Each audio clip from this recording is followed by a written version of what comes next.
पञ्चायत कालमा एक खालको अमन चाहिन्थ्यो कि मान्छेहरूलाई एउटा एक खालको थियो अभिभावकीय जस्तो माथि होइन त्यहाँ भ्रष्टाचार भएको छ भनेर कसैले चाल पाउँदैन थियो भए पनि त्यहाँ एउटा माथि एउटा डर थियो क्या मान्छेलाई डर पैदा भएको थियो किनभने त्यहाँ हामीले भ्रष्टाचार गऱ्यो माथि छ है समात्ने भन्ने थियो मान्छेलाई अहिले चाहिँ के भयो भने छाडा तन्त्र जस्तो भइदियो क्या भ्रष्टाचार राजनीतिमा आउँछ मान्छे भ्रष्टाचार गरेर कमाउँछ तर त्यसलाई कुनै सजाय हुँदैन अथवा त्यसलाई कुनै नियन्त्रण गर्ने कुनै निकाय छैन यो पार्टीगत सिस्टममा आइसकेपछि यस्तो भइदियो कि यो समाज पनि भ्रष्टीकरणतिर गयो क्या हिन्दू कसलाई भन्ने भन्दाखेरि गाई गीता र गुरुप्रति आदर होइन पुनर्जन्ममा विश्वास वेदको अस्तित्वलाई स्वीकार ती तीनटा चिज भएन मान्दैन भने त्यो हिन्दू होइन आइएनआई पोडकास्टलाई माया गर्नुहुने सम्पूर्ण दर्शकहरूमा नमस्कार आज पनि मैले एकजना झन्नै 5 दशक अवधि पार गरिसक्नु भएको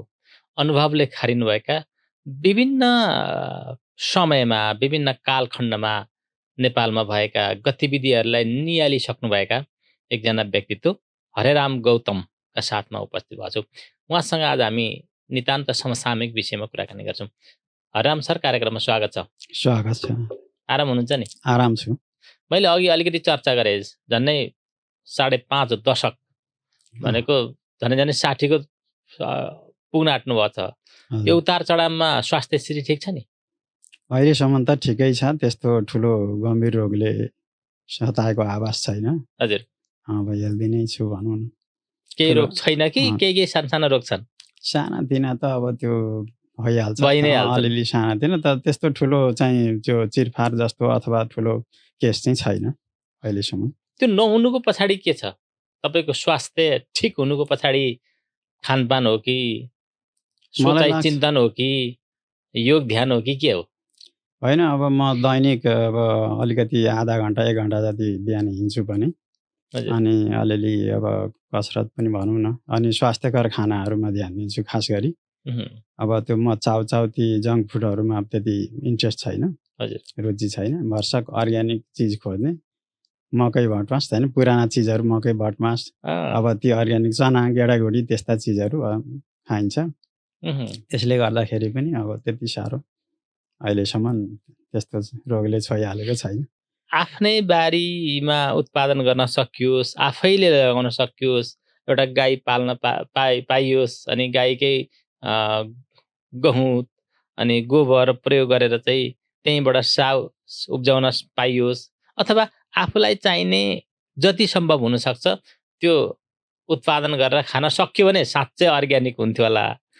तर भने जस्तो हुँदैन होइन सबै किन्नुपर्ने अवस्था पनि छ त्यसले गर्दा बडा गाह्रो छ अहिले यो बजारको सिचुएसनले चाहिँ गर्दा चाहिँ अब किन्नै पर्दो रहेछ म आफै पनि सोच्दैछु अब म सानोतिनो पसल गर्ने हुँदा चाहिँ अब त्यतातिर ध्यान गएको छ के अरे ध्यान जाँदैछ अलिकति श्रममा पनि व्यस्त हुनुपर्छ र अलिकति अर्ग्यानिक चिज पनि उत्पादन गर्नुपर्छ भन्ने चाहिँ दिमागले सोचिराखेको छ त्यो अझै पनि त्यो जोस जाँगर चाहिँ हराएको छैन अब त्यो पनि दिन ल्याउला समयले एकचोटि भन्ने आशमा छु अलिकति गएर यसो बारीमा कुटो कोदालो चलाउने त्यसले दोहोरो फाइदा गर्थ्यो होइन त्यसले स्वास्थ्यलाई हामी बिहान त्यो हिँड्नुको सट्टा कसरत गर्नुको सट्टा हामी त्यो 1.5 घन्टा 2 घन्टा हामीले केही गर्न सक्यौँ भने आफ्नै खेतबारीमा गर्न सक्यौँ भने हामी स्वस्थ पनि रहन्थ्यौँ उत्पादन पनि हुन्थ्यो हो एकदम बेस्ट त्यो चाहिँ फाइदा हुन्थ्यो त्यो चाहिँ अब मान्छेले त्यति ध्यान दिएको छैन त्यतातिर अब अहिले त जिमहरू अरे अब जिममा आएर चाहिँ पैसा तिरेर जिम गर्ने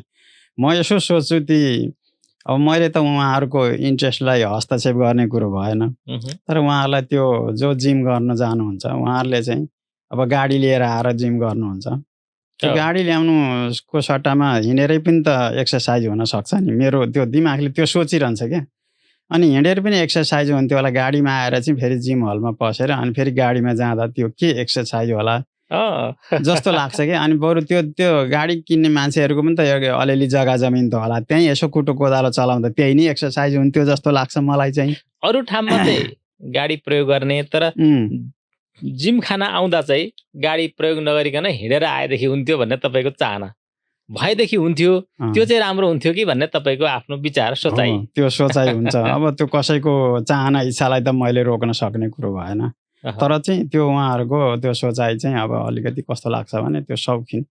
अब पूर्वीय दर्शनले भन्छ योग गर्नु, प्राणायाम गर्नु, योगा गर्नु भन्छ। अब यो चाहिँ पाश्चात्य पश्चिमेली संस्कारलाई चाहिँ फलो गर्ने संस्कार बस्यो नेपालमा। त्यही भएर जिम हलपट्टि मान्छेको ध्यान जाँदो रहेछ। त्यो चाहिँ किनभने बाहिरको कपी गरेपछि आधुनिक भइहालिन्छ भन्ने एउटा चाहिँ मानसिकता त्योले ग्रस्त छ समाज। त्यही भएर त्यस्तै लाग्छ मलाई चाहिँ। हाम्रो समाज हामी पनि अत्यन्त व्यस्त भइयो कि। हजुर। अब बिहान उठेदेखिबाट बेलुकासम्म व्यस्त भएर चाहिँ त्यो यहाँले भने जस्तो पूर्वीय दर्शन, पूर्वीय चिन्तनमा चाहिँ ध्यान गर्ने, योग गर्ने, साथीभाइसँग बसेर मिठा मिठा कुराहरू गर्ने, सहयोगको आदान प्रदान गर्ने, सामूहिक रूपमा बसेर काम गर्ने, त्यो खालको अभ्यास अलि गर्न पाइरहेको छैनौँ। सायद अब यो समयको फरक होला। फेरि तपाईँ त भन्यो नि अघि मैले झनै 60 पुग्न आँट्नु भएको छ। धेरै कालखण्ड, धेरै उतार चढाव तपाईँले भोग्नुभयो। नेपालकै पञ्चायती व्यवस्थादेखि लिएर होइन, हुँदै हुँदै प्रजातन्त्र, गणतन्त्रसम्म आइपुगेको छ। सम्झेर यसो फर्केर हेर्दाखेरि चाहिँ नेपालको राजनीतिक अवस्था कस्तो लागिरहेको छ? अब मैले भन्नुपर्दा पञ्चायत पनि भएँ मैले होइन। त्योभन्दा अगाडि त थाहा पाइनँ। पञ्चायत कालमा एक खालको अमन चाहिन्थ्यो कि मान्छेहरूलाई एउटा एक खालको थियो अभिभावकीय जस्तो माथि होइन। त्यहाँ भ्रष्टाचार भएको छ भनेर कसैले चाल पाउँदैन थियो। भए पनि त्यहाँ एउटा माथि एउटा डर थियो क्या, मान्छेलाई डर पैदा भएको थियो। किनभने त्यहाँ हामीले भ्रष्टाचार गऱ्यो माथि छ है समात्ने भन्ने थियो मान्छेलाई। अहिले चाहिँ के भयो भने छाडा तन्त्र जस्तो भइदियो क्या। भ्रष्टाचार राजनीतिमा आउँछ मान्छे, भ्रष्टाचार गरेर कमाउँछ, तर त्यसलाई कुनै सजाय हुँदैन अथवा त्यसलाई कुनै नियन्त्रण गर्ने कुनै निकाय छैन। यो पार्टीगत सिस्टममा आइसकेपछि यस्तो भइदियो कि यो समाज पनि भ्रष्टीकरणतिर गयो क्या। किन भ्रष्टीकरणतिर गयो भने तपाईँले, मैले एउटा सानो फर एक्जाम्पल उदाहरण दिन्छु। मानिलिनुहोस् एउटा परिवारमा 2टा छोरा छन्। एउटा छोरो भन्सारमा जागिर खान्छ, एउटा चाहिँ अलिक नकमाउने छ। ऊ चाहिँ अलिक काम पनि भेटेको छैन। अब पढ्नु त पढेको छ तर ऊ अलिक काम पनि भेटेको छैन, कमाएको छैन। अब सँगै बाबुआमा छन्, एउटा छोरो चाहिँ भन्सारमा जागिर खान्छ। अब त्यो बाबुआमाले हेर्ने दृष्टिकोण चाहिँ त्यो भन्सारमा जागिर खाने छोरो धेरै पैसा ल्याउने छोरोलाई नै हुन्छ क्या।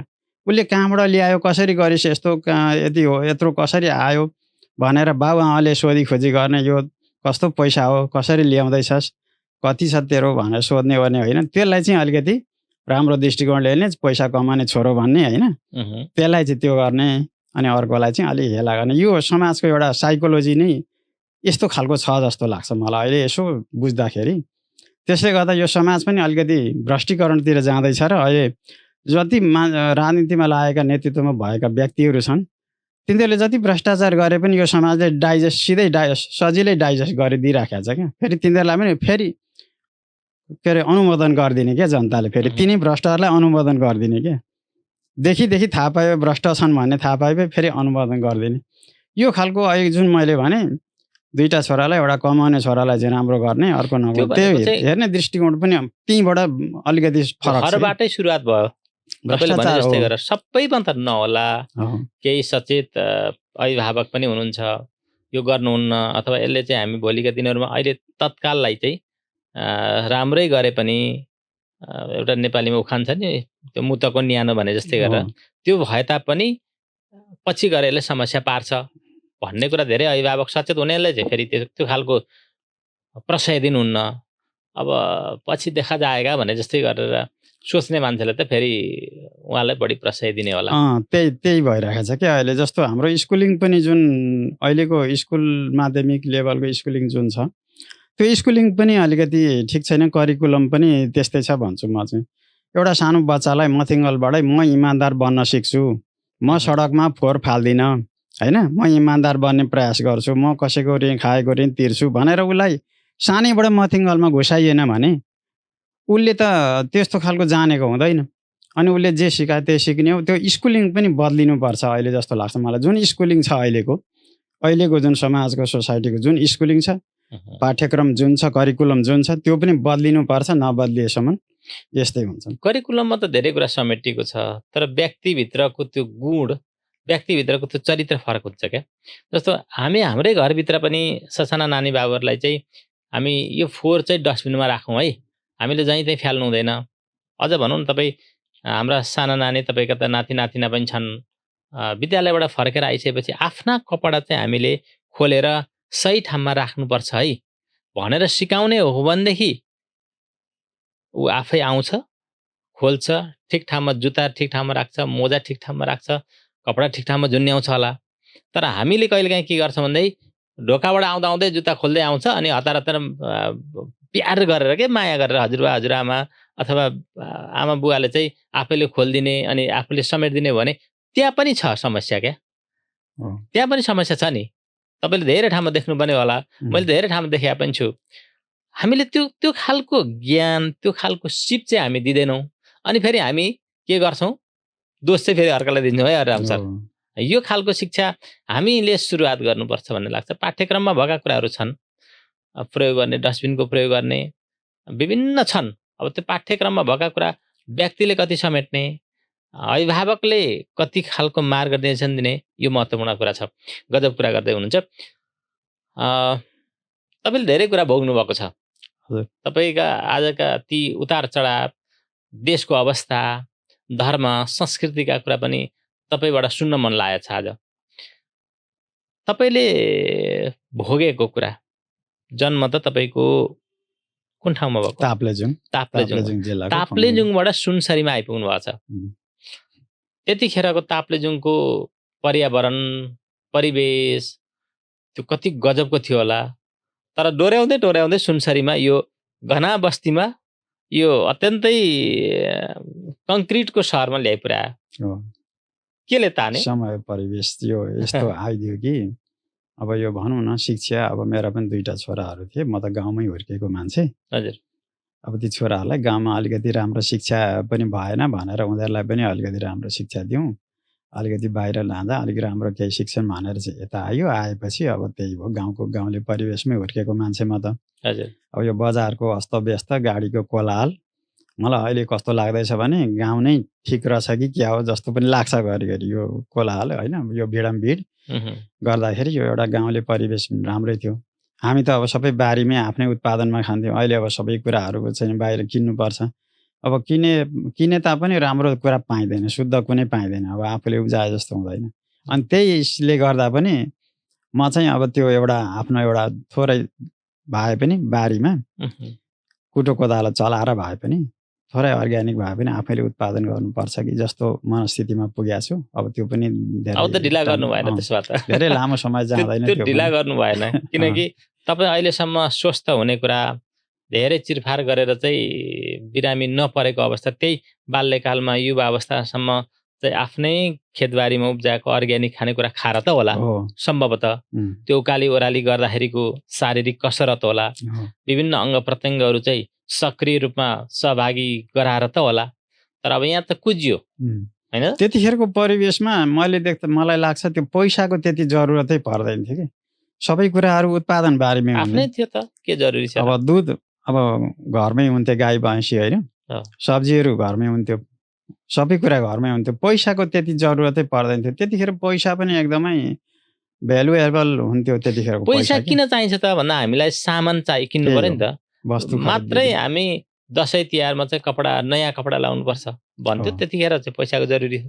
नत्र भने अहिले पो यहाँ हामी सहरमा बस्दाखेरि हिँड्नु पर्यो पैसा, तरकारी किन्नु पर्यो पैसा, खानेकुरा किन्नु पर्यो पैसा, सब कुरा पैसामा छ। अब हामीसँगै पर्याप्त स्रोत साधन भइसकेपछि पैसाको त जरुरी नै थिएन त्यतिखेर। यो परिस्थिति आयो र अहिले आएर चाहिँ अलिकति सङ्घर्ष, पक्कै पनि यहाँले सङ्घर्ष गरिरहनु भएको छ।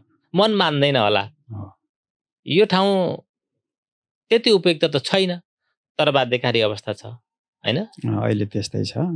तर पनि अब मेरो सामर्थ्यले भ्याउँछ। त्यसो त अब अर्ग्यानिक खान्छु भन्दा पनि भ्याउँछ। तर यो व्यवसाय अलिअलि हुनाले त्यो व्यवसायलाई चाहिँ एकतिर अलिकति थाती राखेर। अहिले तपाईँको पसल छ होइन, पसल सञ्चालन गरिरहनु भएको छ। पसल कतिको चुनौतीपूर्ण छ, पसल सञ्चालन गर्न कतिको गाह्रो छ, कति चुनौती छ। अहिले त हरेक ठाउँमा ओल्लो घर पल्लो घर सबै पसलै पसल छन्। किराना पसलदेखि लिएर अलि ठुल्ठुला पसल पनि छन्। कति सजिलो, कति गाह्रो छ। चुनौतीहरू सबैमा हुन्छ। अब यो पनि एउटा खुद्रा पसल, अब मान्छेले यो भएन त्यो भएन, यहाँ महँगो यताउति भनिहाल्छन्। जेमा पनि अब त्यही त हो नि होइन। मान्छेले अब सेटिस्फाई अब सबैलाई दिन सकिँदैन, लिनेले सेटिस्फाई लिनेले अब बजारमा सब्स्टिट्युट गर्दाखेरि अब एकअर्कामा होइन त्यहाँ त्यसो रेट उस्तै हो भने जस्तो पनि कतिले फिलिङ गर्छन्। चुनौतीहरू त हुन्छ, कोही बिग्रिएर जान्छ, कोही सडिएर जान्छ होइन, त्यसलाई आफैले रिस्क मोल्नुपर्छ, त्यस्तै हो भनेर भन्यो। अब यसो समय कटाउने चाहिँ भइरहेको छ भनौँ न। आफ्नै घरमा राख्नुभएको चाहिँ भाडामा? भाडैमा हो। भनेपछि त त्यो भाडा पनि तिर्नु पर्यो, अनि आफू बसेर श्रम गरिरहेछ भने त्यसको पनि त अलिकति मूल्य जोड्नु पर्यो होइन? त्यसो गरिन्छ होइन कि कसो? आफ्नो श्रम पनि त्यहाँ जोड्यो, अब आफ्नो लगाव समय होइन, समय पनि जोडिन्छ। अब त्यही हो। अनि यसो अब आफूलाई अब सबै किन अब त्यसो गर्दा पनि नाफा चाहिँ छ है? थोरै थोरै हुन्छ यसो। अब सबै सम्पूर्ण खर्च त अब घर खर्च त त्यसले धान्दैन होइन, धान्दैन। तै पनि एउटा साइडबाट यसो कुनै यसो अब कहिलेकाहीँ एउटा मान्छेले जस्तै बिहानदेखि बेलुकासम्म कम्तीमा पनि यो 8-10 घन्टा काम गर्दाखेरि चाहिँ अब फेरि पसल भनेको त बिहान 5 बजे 6 बजे पनि खोल्नु पर्यो। केही सामान चाहिएला, तेल चाहिएला अथवा नुन चाहिएला अथवा केही चाहिएला, बिस्कुट चाहिएला, त्यो 5 बजे 6 बजे नखोल्दा पनि भएन। फेरि अनि बेलुकासम्म पनि खोल्नु पर्यो भनेको चाहिँ 10-12 घन्टा जस्तो खट्नु पर्यो। त्यो एउटा 10-12 घन्टा खट्दाखेरि चाहिँ कम्तीमा पनि केही नभए पनि 25-30 हजार रुपियाँ बच्न सक्ने अवस्था हुन्छ। यस व्यापारमा यस्तो रहेछ। अब व्यापार भनेको चाहिँ एउटा मासिक सेलरी पाए जस्तो कर्मचारीले पाए जस्तो चाहिँ हुँदो रहेनछ। कुनै दिन धेरै पनि हुनसक्छ, कुनै दिन थोरै पनि हुनसक्छ, तर एभरेजमा अब त्यही हो, आफ्नो पकेट खर्च चाहिँ यसो निस्किन्छ भन्ने हिसाबले नि टिक्ने हो। फेरि त्यो फेरि गरिएन भने के गर्ने भनेर मन चञ्चल पनि होला। हो, त्यही हो। अब खाली दिमाग भएपछि दिमाग खेल्छ अरे। अब मैले पनि त्यहीलाई लिएर यसो दिमाग अड्याउने मेरो गरेको। सही कुरो। अनि अरू जीवनका कुराहरू सुनौँ न, तपाईँका जीवनका कुराहरू सुनौँ, तपाईँले गरेका कार्यहरूका कुरा गरौँ, अनुभवका कुराहरू सुनाउनुहोस् न। अब मैले समाजलाई त्यत्रो कन्ट्रिब्युट गरेको त अब छैन। तपाईँ राजनीतिक पार्टीमा पनि आबद्ध हुनुहुन्थ्यो एकताका है? म थिएँ चाहिँ पहिला। अब सुरुमा त म एमालेमै थिएँ, पहिली चाहिँ भनौँ न। हजुर। सुरुमा अब यो 54-55 सालसम्म 56 सालसम्म एमालेलाई नि भोट दिएको, गाउँ कमिटीमा पनि बसेको हो। हजुर। अनेकीसँग मलाई बस भनेर राखेँ पनि है। त्यस पछाडि पार्टीप्रति पनि 65 जब 63को आन्दोलन पछाडि चाहिँ मलाई पार्टीप्रति अलिकति वितृष्णा बढ्दै गयो क्या। पहिलो संविधान सभा सकिएपछि त्यसबाट संविधान नभएपछि मलाई पार्टी नबनेपछि पार्टीप्रति वितृष्णा बढ्दै गयो। अनि त्यस पछाडि पार्टी भनेको चाहिँ अब सबै भ्रष्टाचारको जग नै पार्टी रहेछ भन्ने मेरो चाहिँ मैले क्यालकुलेसन अनुमान गरेँ क्या। अब किनभने कार्यकर्ता हिँडाउनु पर्यो, उनीहरूलाई अब अहिले त्यसै हिँडिँदैन, उनीहरूले निस्वार्थ भावले हिँडिँदैन, त्यहाँ स्वार्थ खोज्छ होइन। त्यहाँ भएपछि अब कसले कहाँबाट हिँडाउने भन्दाखेरि अब ठुल्ठुला व्यापारीसँग चन्दा लिने, तस्करीसँग चन्दा लिने, माग्ने होइन, त्यो हुँदै गयो क्या। त्यो हुँदै देखेपछि मैले त्यो देखेपछि अब यो पार्टी नै भ्रष्टाचारको जग रहेछ भन्ने मलाई लाग्यो। त्यस पछाडि अनि मैले वितृष्णा हुँदै गएपछि मैले त्यसबाट चाहिँ विमुख हुँदै म अहिले भनौँ न स्वतन्त्र रूपले बसिरहेको छु। अब त्यस पछाडि एउटा खोज्दै जाँदा अलिकति इमान र धर्म संस्कृतिलाई पनि आत्मसात गर्ने होइन, त्यो खालको खोज्दै जाँदा मैले एउटा सिद्धान्तकार भेटेँ, डाक्टर निर्मलमणि अधिकारी हुनुहुन्थ्यो। उहाँलाई भेट्दा कुराकानी गर्दा ठिकै लाग्यो र उहाँसँग पनि जोडिएँ होइन। त्यस पछाडि अब त्यो सिद्धान्त पनि स्टेट नेसन थ्योरी थियो होइन, राज्य राष्ट्र सिद्धान्त। त्यो ठिकै हो, पश्चिमाको सिद्धान्त र यताको सिद्धान्त हाम्रो बेग्लै हो। त्यो यसो अध्ययन गर्दा सरसरी हेर्दाखेरि यहाँको हाम्रो दर्शनशास्त्र पूर्वीय दर्शनलाई केन्द्रमा राखेर लेखिएको, उहाँले धेरै वर्ष लामो अनुसन्धान गरेर लेख्नुभएको। उहाँ काठमाडौँ युनिभर्सिटीमा प्रोफेसर पनि हुनुहुन्छ। पढ्दाखेरि ठिकै पनि लाग्यो। अनि म त्यहाँनिर चाहिँ ठिक होला भनेर चाहिँ लागेँ होइन। त्यो पार्टी भनेको त्यो म त्यतिखेर मौलिक जरुरगिलो पार्टी भनेर राखिएको थियो। जरुरगिलो पार्टी। हजुर। अब अहिले चाहिँ सम्पर्कमा हुनुहुन्न। अब हाम्रो राजनीतिक गतिविधि पनि अलिकति निस्तेज नै भयो, सुसुप्त अवस्थामा रह्यो। किनभने नीति थिएन कि ठुल्ठुला उद्योगपति तस्करीबाट चन्दा उठाएर पार्टी चलाउने भन्ने नीति थिएन। आफू कन्ट्रिब्युट गरेर जाँदा पनि आफ्नै खर्चमा जाने, कतै जानु पर्यो भने भन्ने खालको थियो। अनि साथीहरू अब त्यो इतर बितर हुनुभयो, अलिकति गतिविधि पनि अब सुसुप्त अवस्थामा रह्यो। त्यस पछाडि अब माथिबाट कुनै सर्कुलेसन पनि आएन केन्द्रबाट। अनि नआएपछि म पनि अब त्यस्तै अब सुसुप्त अवस्थामै रहेँ होइन। अहिले गतिविधि शून्य छ। अहिले चाहिँ सम्पर्कमा छैन भनौँ न। अब त्यो क्रियाकलाप अहिले छैन। अब राष्ट्रिय समुन्नति पार्टी त्यसलाई चाहिँ बदलिएर राष्ट्रिय समुन्नति पार्टी बनाउनु भएको छ भनेर सुनेको छु होइन। अब के सर्कुलर दिनुभएछ भनेदेखि त्यो र आफूलाई ठिकै लागेछ भने एजेन्डा ठिक छ भनेदेखि लाग्यो भने त्यसलाई निरन्तरता दिने। अब अहिले गतिविधि शून्य छ। त्यसकारण म पनि अब स्वतन्त्रै रूपले जस्तो अहिले स्वतन्त्र नागरिक भएर चाहिँ विभिन्न राजनैतिक दलहरूका गतिविधि हेरिरहनु भएको छ। त्यही उसमा म चाहिँ जाँच्ने क्रममै छु भनौँ न। अब म त्यस्तो ठुलो विश्लेषक त होइन होइन। हामी पनि तर एउटा सचेत नागरिकले पनि एउटा केही न केही सत्य झुटो होइन सबै कुरा पर्गेल्न सक्नुपर्छ। त्यो एउटा सचेत नागरिकको हैसियतले पढेको पनि मान्छे परेको पनि मान्छे दुईटै कुराले खारिएको मान्छे कुन पार्टी ठिक कुन मान्छे ठिक कुन चरित्रको ठिक भन्ने कुरा त तपाईँ पोख्त मान्छे अनुभवी मान्छे थाहा पाइहाल्नुहुन्छ नि।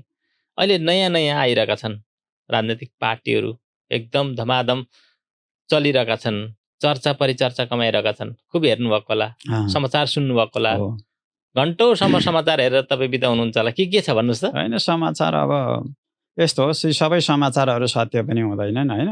अब कतिपय मिडियाहरूले अब त्यो त्यही लेखिया हुन्छन् उनीहरूलाई पनि अब ती पार्टीहरूले लगानी गरिदिया हुन्छ ती मिडियाहरूले होइन।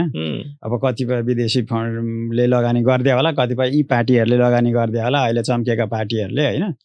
अब तिनीहरूले लेखिदिने हुन्। अब ती सबै कुरा सत्य पनि हुँदैन सबै झुटा पनि हुँदैन। कोही अब त्यस्तो विश्वस्त मिडियाहरूले लेखेको यसो हेर्छु ग्रहण गर्छु होइन। अब ती ताजा खबर आदि ती के अनलाइन खबर आदि तिनीहरूले लेखेका चाहिँ अब प्रायः चाहिँ त्यति सबै अब सत्य हुन्छन् भन्न पनि सकिँदैन। अब पत्रिका भनेको त अहिले अब झन् जस्तो अब लोप हुँदै गयो अहिले त झन् पत्रिका अब यो सामाजिक सञ्जालले गर्दा। अनि पत्रिकाहरू पनि अब म खास गरी किताब नै पढ्छु धेर जसो विद्वान विदेशी किताब। कस्ता किताबहरू पढ्नुहुन्छ? म यी विश्वको इतिहास होइन अनि दर्शन शास्त्रको किताबहरू यहाँको पूर्वीय दर्शन अनि ठुल्ठुला लेखकहरू विद्वानहरूको जस्तो अब मदनमणि दीक्षितको मैले शाश्वत नारी भनेर पढेँ है त्यसमा पनि राम्रै लाग्यो। अनि कृष्ण धारावासीको गेस्टापो त्यो पनि राम्रै लाग्यो। त्यो जस्तो हिटलरको आत्मकथा सबै त्यसमा समेटिएको छ। अब ठुल्ठुलो राइटरहरूको अनि त्यस्तो पढ्छु म खास गरी म अध्ययनमै प्राय हुन्छु। म किताबहरू मेरो एउटा दराजै छ लाइब्रेरी जस्तै भइसकेको छ। अध्ययन गरेर अध्ययनमा मलाई रुचि छ खास गरी ती अब अहिले त्यति साह्रो फेसबुक आदि त्यति साह्रो इन्ट्रेस्ट छैन। म किताब हेर्ने हो भने एउटा मेरो दराजमा लाइब्रेरी जस्तै भइसकेको छ। अनि मैले पूर्वीय दर्शनको किताब पनि धेरै कलेक्सन गरेको छु। त्यसमा पनि धर्म संस्कृति प्रति तपाईँको अलि बढी लगाव झुकाव त्यस्ता पाठ्य पुस्तकहरू त्यस्ता किताबहरू पढ्न रुचि राख्नुहुन्छ? धर्म संस्कृतिका किताबहरू चाहिँ म अलिकति बढी नै अध्ययन गर्छु त्यसमा। किनभने त्यो इतिहास धर्म संस्कृति भनेको एउटा देशको आत्मा हो। अहिले त त्यसलाई मार्न खोजिएको छ मारिएको छ यो राजनीतिक व्यवस्थाले गर्दा मारिसकेको छ। अब जस्तो भनौँ न धर्मलाई तिरस्कार गरेर जाने कुनै पनि देशहरू प्रगतिमा गएको त्यति मैले देखाएको छैन। यो ध्रुव सत्य कुरा हो। अमेरिकाको त्यत्रो विश्वकै ठुलो प्रजातान्त्रिक मुलुक भनिन्छ अमेरिका।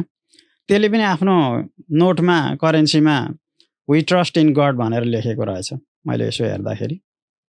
भनेको अब त्यो उसको करेन्सीमा डलरमा वी ट्रस्ट इन गड लेखेको छ भनेपछि अब यहाँ पनि यहाँ चाहिँ हाम्रो के भयो भने धर्म छैन यहाँ यो देशमा भन्ने खालको राज्यले त्यस्तो खालको नीति लियो कि।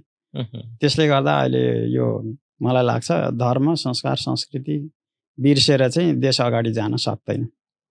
मेरो आफ्नो यो अनुभव हो। आफ्नो विचार। हामीले अघि तपाईँले बाल्यकालदेखि लिएर युवा अवस्थासम्म आफ्नै खेतबारीमा उब्जाएर चाहिँ आर्थिक हिसाबले हामी त्यतिखेर मजबुत थियौँ एक किसिमले भन्ने हो भने। तर अहिलेको अवस्था हेर्ने भनेदेखि हुन त जनसङ्ख्या पनि वृद्धि भएकै छ। खेतीयोग्य जमिन जति सबै प्लटिङ भयो यो कङ्क्रिटको सहरमा परिणत भयो। यसलाई तपाईँ अध्ययन गर्ने मान्छे पनि हुनुहुन्छ। आर्थिक क्षेत्र अहिले कस्तो अवस्था छ? आर्थिक क्षेत्र त अब हेर्नुहोस्, अर्थशास्त्रमा पिएचडी गरेका डाक्टरहरूले पनि अर्थशास्त्रमा पिएचडी गरेका डाक्टरले कुनै एउटा नेपालको लागि कुनै एउटा डक्ट्रिन्स यो एउटा अर्थनीति यसपट्टि जानुपर्छ भनेर कुनै नयाँ दिएनन्। विश्व ब्याङ्कले जे दियो, जे एजेन्डा दियो त्यसैलाई चाहिँ ग्रहण गर्ने होइन। अनुभव ठुलो कुरा हो क्या। अब जस्तो फर इक्जाम्पल हाम्रो युवराज खतिवडाजी अर्थशास्त्रमा पिएचडी गर्नुभएको, 2 वर्ष कार्यकाल 3 वर्ष कति अर्थमन्त्री हुनुभयो होला। तर हामीले नेपालमा यो चाहिँ गरेर जाउँ है भनेर उहाँले पनि कुनै नयाँ नीति ल्याए जस्तो मलाई लागेन। नीति निर्माताहरू चाहिँ के हो भने जाने अब आफ्नो तलब भत्ता पचाउने अनि 1-2 वर्ष बिताउने निस्किने त्यस्तो खालको भयो क्या। अहिले त अर्थनीति हेर्दाखेरि अर्थव्यवस्था हेर्दा मलाई लाग्छ एउटा लेमेनले पनि सोध्ने कुरा हो कि यो नेपाल आफ्नो बलबुताले चलेको छैन, भएन क्या, चलेन। आफ्नै देशमा उत्पादन गरेर देशलाई राज्य आफ्नो उत्पादनसँग जोडिएको छैन क्या। अहिले राज्य उत्पादनसँग जोडिनुपर्छ। त्यो भनेको के हो भने कुनै 2टा युवाले एउटा यहाँ सानो उद्योग खोलेर 150 जनालाई रोजगारी दिन्छु भनेर कुनै युवाले 2 जना मिलेर खोल्यो भने उद्योग खोल्न चाह्यो भने त्यहाँ राज्य उपस्थित हुँदैन। राज्यको कुनै छैन क्या, भूमिका कुनै छैन। के गर्छ अब राज्य भने पहिला दर्ता गर भन्छ, दर्ता गरेपछि उसको कर पाएको। त्यो होइन। राज्य उत्पादनसँग जोडिनु भनेको तिनीहरूले चाहेको त्यो उद्योगमा टेक्निकल सपोर्ट के पुगेन होइन, बजारको व्यवस्था कस्तो छ त्यसलाई चाहिँ गरेर तिमीले यो गर्यो भने यो हुन्छ भनेर त्यहाँ राजा अब टेक्निकल सपोर्ट दिने अनि प्रेरित गर्ने अनि त्यस पछाडि बजार यो हामी यसरी प्रबन्ध गरिदिन्छौँ भनेर भन्ने अनि बजारको बजारीकरण गर्ने। त्यो कुनै उसको भूमिका हुँदैन। पहिला दर्ता गर भन्यो, दर्ता गरिसकेपछि उसको कर पाएको, बस त्यति हो। डुबोस् या जाओस् अथवा घाटामा गएर त्यो उभोस् होइन, डुबोस् केही मतलब हुँदैन, उसलाई त कर चाहियो, त्यति हो। यस्तो खालको नीति छ क्या अहिले।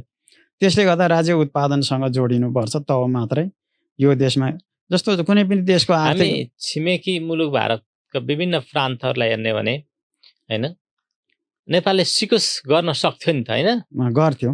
प्रशस्त मात्रामा चाहिँ सहयोग दिएर हुन्छ कि के दिएर हुन्छ कि कुन ठाउँमा कुन खालको अन्न उत्पादन गर्ने, फलफुल खेती गर्ने, तरकारी खेती गर्ने त्यो सम्भाव्यता अध्ययन गरेर चाहिँ आवश्यक किसिमको सेवा सुविधा दिने प्रशस्त मात्रामा त्यो वातावरण सिर्जना गरिदिने काम भारतले गरिरहेछ। अब नेपालमा त्यहाँ त्यसो छ भने त हाम्रो त झन् प्राकृतिक हिसाबले असाध्यै महत्त्वपूर्ण स्थान। हामी त यहाँ धेरै सम्भावनाको काम गर्न सक्छौँ, सम्भावना छ गरेर मुलुकमा गर्न सक्थ्यो तर गरेन। त्यो नीति बनाइदिनु पर्यो क्या। राज्यको नीति निर्माताको तहमा पुग्ने, नीति निर्माणको तहमा पुगेका व्यक्तिहरूले चाहिँ त्यो नीति बनाइदिन सकेनन् क्या।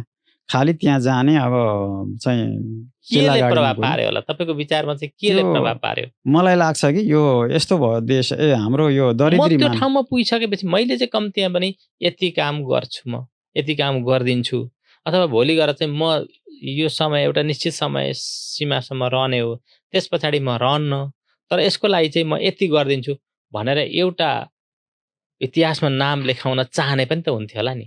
त्यो सोचाइ हुनुपर्ने हो, तर भएन। के भयो भने जस्तो मलाई नै सपोज मानिलिउँ मन्त्री बनाइदियो अरे, तर म मन्त्री कुन फ्याक्टरमा कुनमा चाहिँ मन्त्री भएर म के गर्न सक्छु, त्यहाँ गएर मैले नयाँ काम के गर्न सक्छु होइन, त्यो खालको एउटा धारणा भिजन नभइकन मन्त्री बन्नेहरू मात्रै भयो क्या। मन्त्री बन्नका लागि मन्त्री बनिदिने क्या।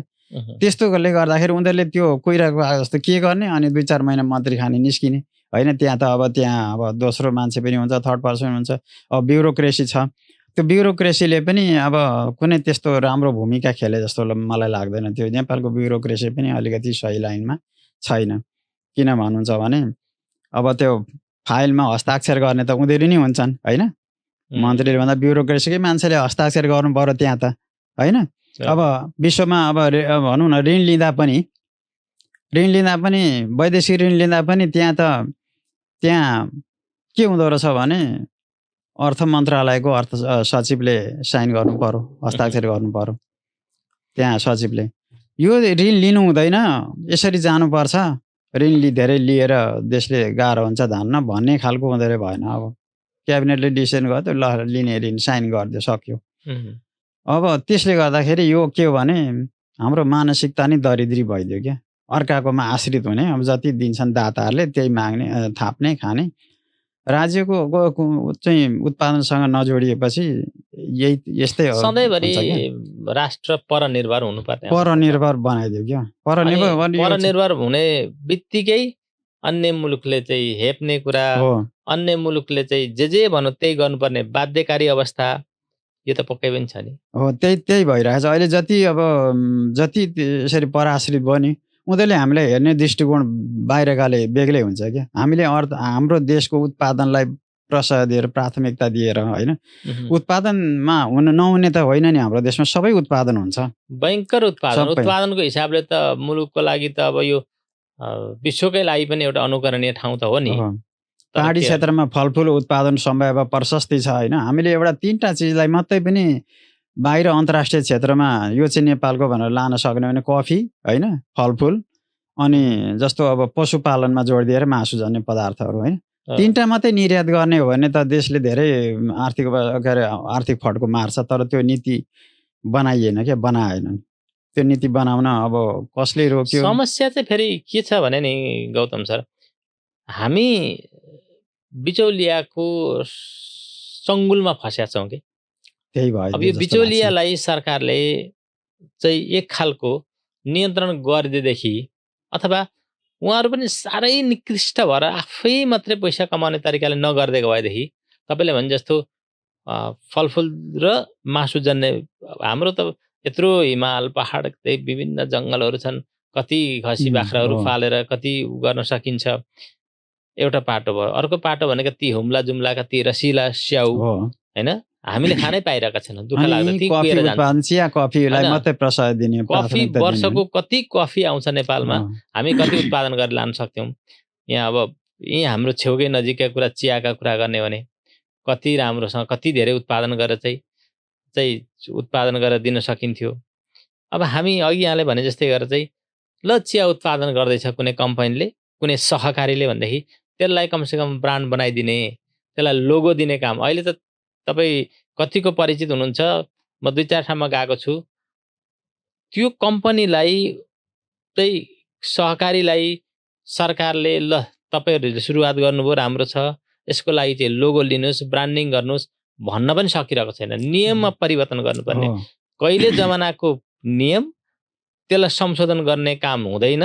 अनि त्यसलाई अब त्यहाँका अघि यहाँले भने जस्तै कर्मचारीले पनि त्यसलाई सिधै नकार्न सक्ने अवस्था छैन। भोलि कारबाहीमा परिन्छ कि भन्ने डर पनि छ। अब हामीले चुनेर पठाएका सांसदज्यूहरू यहाँनिर चाहिँ समस्या छ भन्ने कुरा बुझिँदैन, त्यही ठाउँबाट जाने, तर त्यहाँ त्यो ठाउँको समस्या नबुझ्ने, यो दुर्भाग्य छ है हाम्रो लागि। हो, एकदम इमान्दारिताको पनि कमी छ हामीमा अलिकति। अब हाम्रो नेतृत्वमा, हाम्रो नेतृत्व गर्छु भन्नेहरूमा इमान्दारिता पहिला कुरा हो। इमान्दारिता, नैतिकता नभएपछि हराएपछि अब सबै कुराहरू गोलमाल हुन्छ। अहिले इमान्दारिताको कमी भएर नि हो।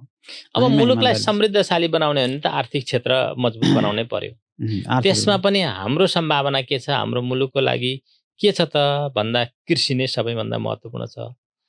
प्रशस्त मात्रामा जलस्रोत छ, त्यसलाई प्रयोग गर्न सक्दाखेरि हावापानी यति फरक छन्, त्यो हावापानी अनुकूलको विभिन्न अन्नहरू बालीहरू लगाउने भने त हामी समृद्ध हुन्थ्यो। तर त्यो हाम्रो पालामा होला जस्तो छैन गौतम सर। खोइ मैले मेरो जेनेरेसनमा चाहिँ देख्न पाइँदैन होला जस्तो लाग्छ मलाई चाहिँ। अब होइन, अब हेरौँ अब कति वर्ष अब यो यस्तै रहने हो कि होइन, अलिकति नयाँ। अब मलाई लाग्छ अब सबै कुराहरू यो नेतृत्व पनि विदेशीहरूको चलखेलमा बिकेको कता कता आवाज पाउँछु कि म। उनीहरूलाई पनि थाहा थियो होला, छ होला, नेतृत्व गर्छु भन्नेहरूमा थाहा हुनुपर्ने। हामीभन्दा धेरैजनाले जान्ने पनि छन्। तर के हो भने अब लोभमा फसेपछि अब त्यही हुन्छ कि। त्यही भएर नेतृत्व गर्ने मान्छेहरू लोभ लालच, होइन, नेता हुँ भन्नेले लोभ लालचमा नफस्ने, होइन, एउटा इमान्दारितामा नैतिकता, नीति निष्ठा, नैतिकता, 3टा नमा चल्दियो भने मात्रै पनि धेरै राम्रो हुन्छ। नीति निष्ठा नैतिकता, होइन, नीति निष्ठा नैतिकता, त्यसमा चल्दिएदेखि त धेरै राम्रो हुन्थ्यो। अब यो लोभमा फसेपछि, लोभमा फस्ने मान्छे नेता हुन सक्दैन मेरो दृष्टिकोणमा। मैले चाहिँ त्यही भनेको। लोभमा फसेका धेरै मान्छे अब नेतृत्व गर्नु मान्छे आजीवन अब त्यो पदकै लोभ, होइन, अब पैसाको लोभ, पैसाको राजनीति जब यहाँ भयो नि त्यही भएर यो बिग्रेको क्या। पैसा अब राज्यले यस्तो है, पैसा मात्रै ठुलो कुरा होइन है, तपाईँहरूले यो गर्नुहोस् भनेर राज्य त अभिभावक हो, तर अभिभावकीय भूमिकामा कहिले देखिएन क्या राज्य भने। अभिभावकीय भूमिका त्यो राज्य भनेको सरकार सरकार सरकार नै भएन।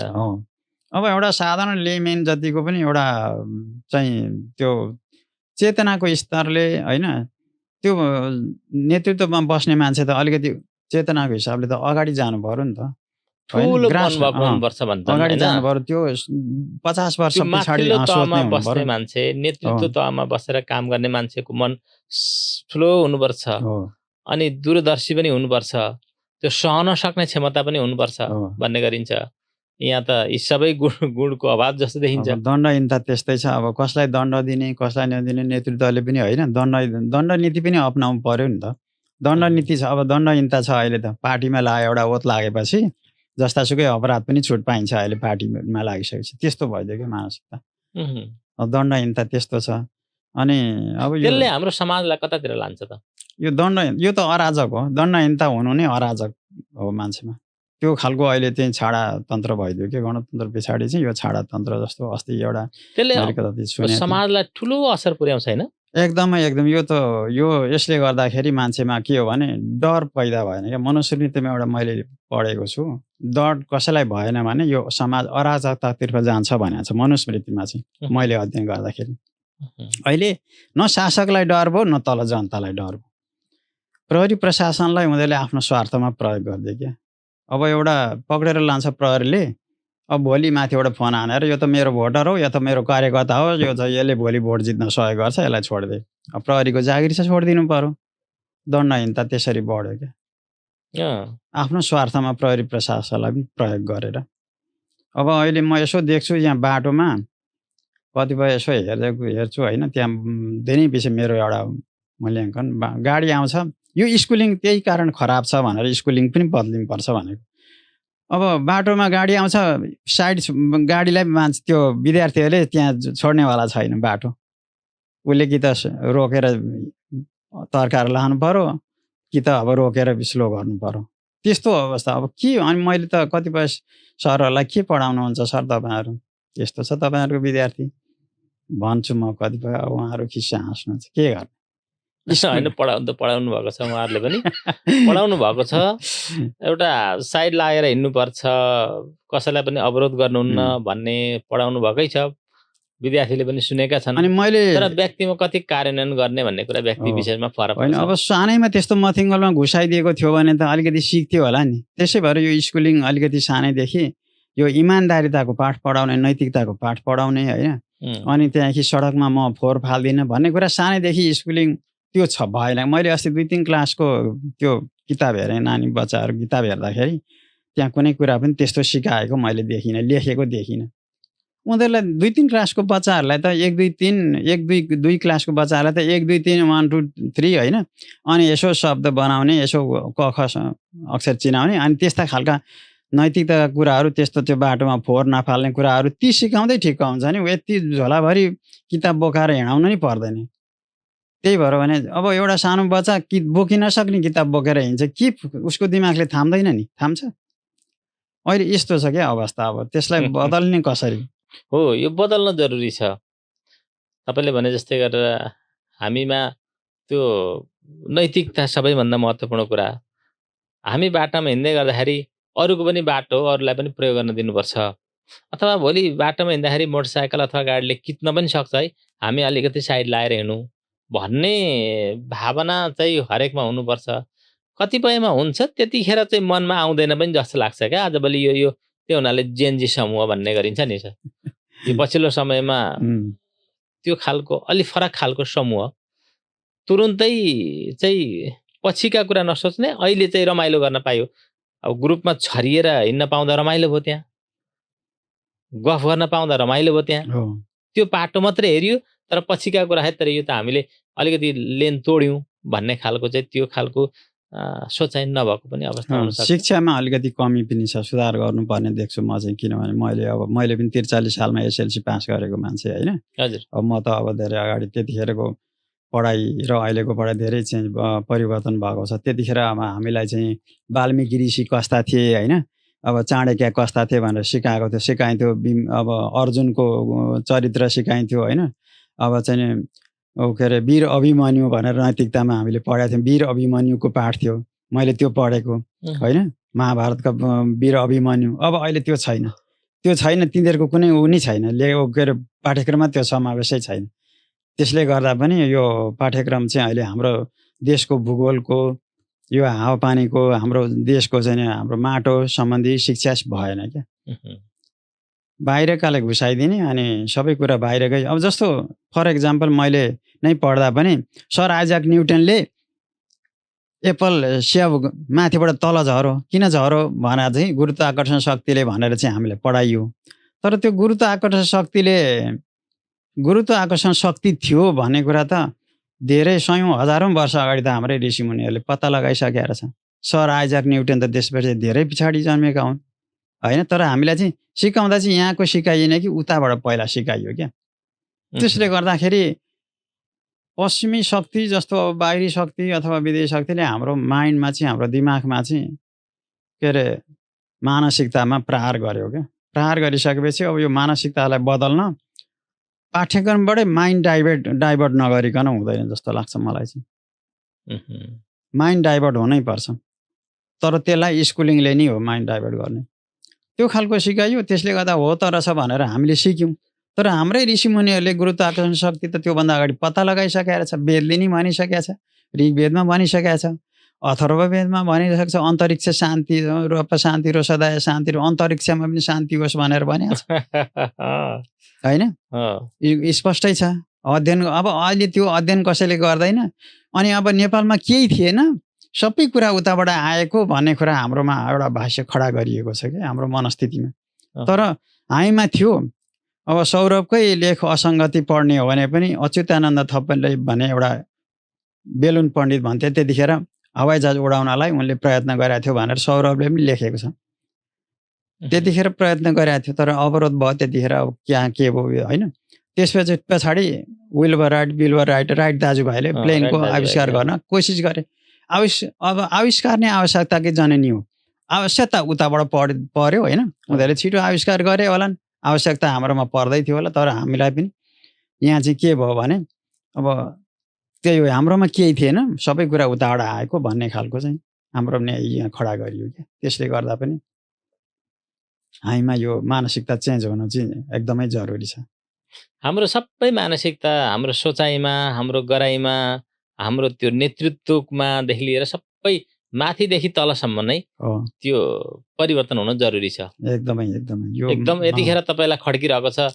अहिले त्यतिखेर आफ्नो त्यो स्कुले जीवनदेखि लिएर अहिलेका विद्यार्थीहरूको स्कुले जीवन, अनि त्यतिखेर तपाईँले कल्पना गर्नुभएको अब भोलि यो स्तरमा हामी पुर्याउनुपर्छ, हामी पुग्नुपर्छ, हाम्रो समाजले यसरी लानुपर्छ भनिरहेको अवस्थामा अहिले चाहिँ त्यो नजाँदा, त्यतातिर नजाँदा मन अत्यन्तै चिन्तित हुन्छ, खल्लो हुन्छ, दुःख लाग्छ।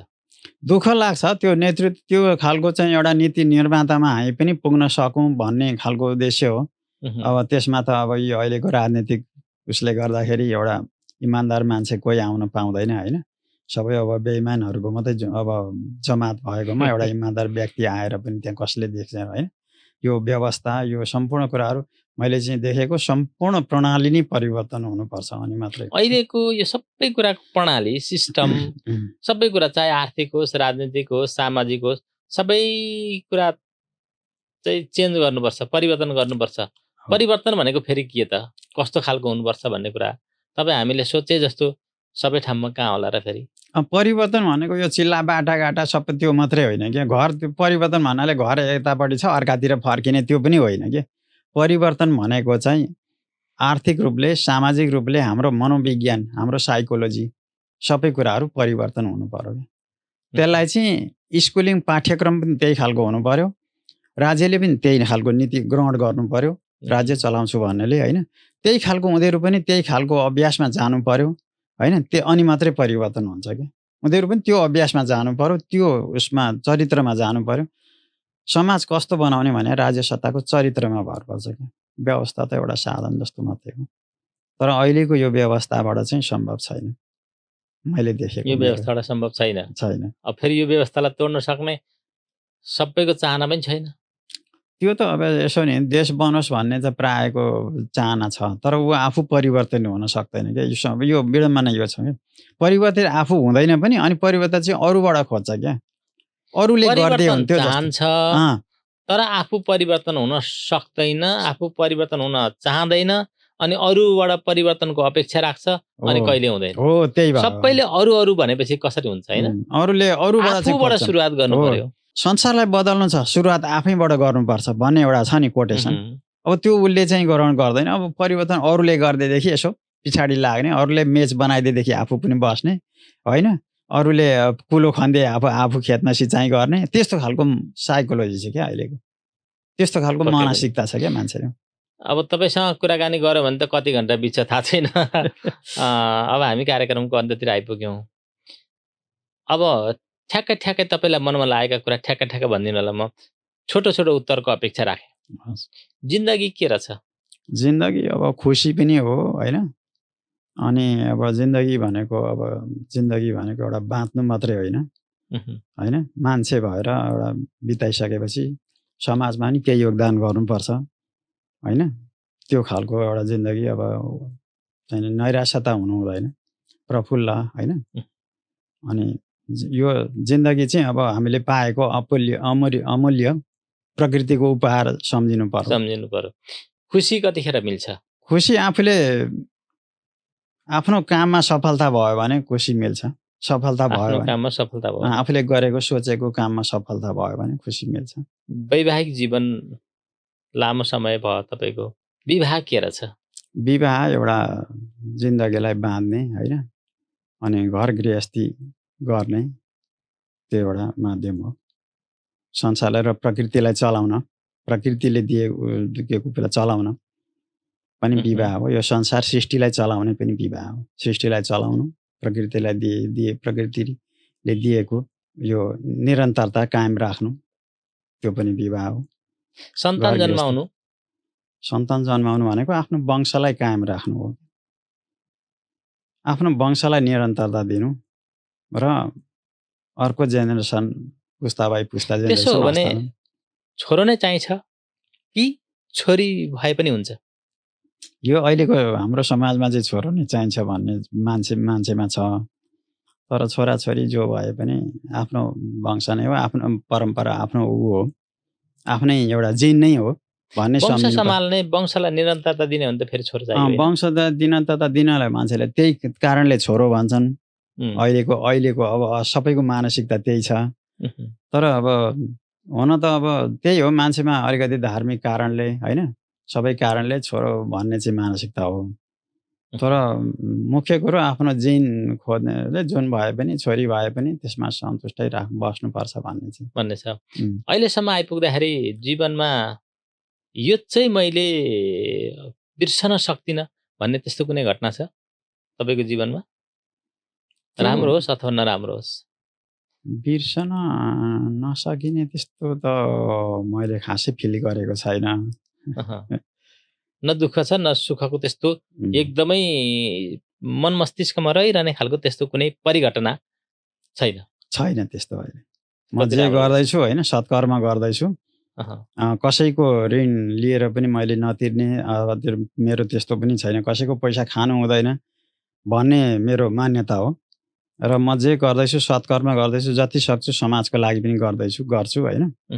मैले त्यहाँ अस्ति वडा अध्यक्षलाई पनि मैले त्यहाँ भने त्यहाँ एउटा सानो त्यो भत्किएको थियो खानेपानीले खनेको बाटो त्यो मैले आफै टाल्दिएँ क्या अब कति गर्दाखेरि वडा अध्यक्ष पनि आएनन् वास्ता गरेन् त्यो मैले समाजमा केही गर्नुपर्छ भनेर अब त्यति कन्ट्रिब्युट गर्ने पनि मान्छे निस्किएन मैले त्यहाँनिर टाल्दिएँ त्यो बाटो आफ्नै कङ्क्रिटहरू मास्तिरी लाएर त्यो बाटो टाल्दिएँ। मैले सकेको त एउटा नागरिकले सचेत नागरिकले गर्ने त त्यही त हो होइन समाजमा के कति गर्न सकिन्छ आफ्नो सामर्थ्यले त्यही गर्ने हो। हरेकले आफ्नो सामर्थ्यले गर्न सक्ने कुरा गर्ने हो भनेदेखि अहिलेसम्म गर्नुभएको त्यो सहयोग अथवा दान दातव्य कुनै स्मरणीय कामका लागि गरेको कुनै छ? त्यस्तो ठुलो सहयोग त अब मैले गरेको छैन होइन धेरै ठुलो आर्थिक सहयोग त गरेको छैन अब मैले त्यो 10-15 हजार त्यस्ता कुराहरू 20,000 त्यस्ता कुराहरू त अब हाम्रो गौतम समाजमा पनि दिएँ होइन लाई पनि भनेर एउटा गौतम समाज खडा त्यहाँ पनि दिएँ होइन अलिअलि कन्ट्रिब्युट गरेँ त्यो थोरै नै धेरै हो नि एकजना व्यक्तिले 10-15,000 5-10,000 रुपियाँ दियो भने 20जना मान्छेले दियो भने त धेरै ठुलो रकम हो नि त सकेसम्म अनि त्यहाँ अनाथ बालबालिका पनि कहिलेकाहीँ यसो दान दिने गरेको छु होइन कहिलेकाहीँ अस्ति पठाइदिएँ होइन अनाथ आश्रमबाट पाल्ने त्यो संस्थामा अनि एकचोटि कहिले माथि त्यो राधिका दासीजीको त्यो के भन्छ असहाय बालबालिका त्यहाँ पनि कहिलेकाहीँ डोनेसन गरिदिन्छु यसो सकेको सामर्थ्यले अब आफ्नो जति छ त्यही अनुसार अब धेरैले धेरै गर्छन् थोरैले अब थोरै हुने थोरै गर्ने त्यही हो अब अन्त्यमा तपाईँले धेरै आध्यात्मिक चिन्तन पनि गर्नुभएको छ पुस्तकहरू पनि पढ्नुभएको छ मृत्यु के हो मृत्यु अर्को जन्ममा अर्को पुनर्जन्म मृत्यु भइसकेपछि पुनर्जन्म लिने अर्को अब मैले चाहिँ अध्ययन गरे अनुसार हामी हिन्दू परिवारको मान्छे होइन पूर्वीय दर्शनको हिन्दू परिवारको मान्छे हिन्दू कसलाई भन्ने भन्दाखेरि गाई गीता र गुरुप्रति आदर होइन पुनर्जन्ममा विश्वास वेदको अस्तित्वलाई स्वीकार ती तीनटा चिज भएन मान्दैन भने त्यो हिन्दू होइन गाई गीता र गुरुप्रति आदर होइन पूर्वी अनि वेदको अस्तित्वलाई स्वीकार पुनर्जन्ममा विश्वास त्यो नि तीनटा हो हिन्दूको मुख्य विशेषता भनेको म चाहिँ अब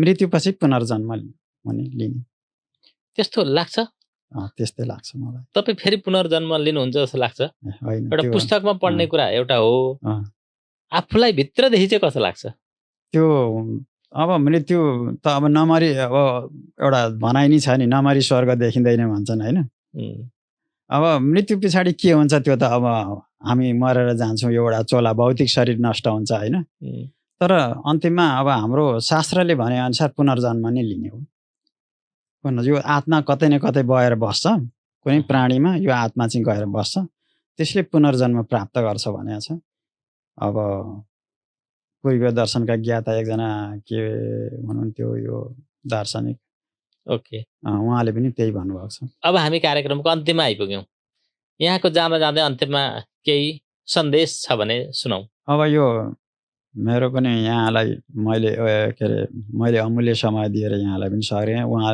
हजुरहरूले पनि यहाँ मलाई अमूल्य सहयोग दिएर आफ्ना कुराहरू राख्न दिनुभयो त्यसको लागि मरी धन्यवाद फेरि पनि कुनै दिन आउने अवसर दिनुहुन्छ भन्ने आशा गर्दै यहाँबाट बिदा हुन्छ पर्छ धन्यवाद हस् त यहाँलाई पनि धेरै धेरै धन्यवाद केही रमाइलो कुराहरू गऱ्यौँ जिन्दगी यस्तै रमाइलो त रहेछ नि होइन सबैभरि औपचारिक कुरा भन्दा यस्ता अनौपचारिक कुरा सुन्न गफ गर्न मजा लाग्छ त्यसैले आजको हाम्रो गफ गराई साँच्चै नै धेरैका लागि सुन्न लायक हुन्छ नै भन्ने हामीले अपेक्षा राख्दै यहाँलाई इनोभेसन नेपाल परिवार यहाँप्रति आभार प्रकट गर्दछ हवस् धन्यवाद हवस् त यसका साथसाथै आजलाई यति नै फेरि अर्को दिन फरक व्यक्तिका साथ उपस्थित हुने नै छु अहिलेलाई गुड बाई नमस्कार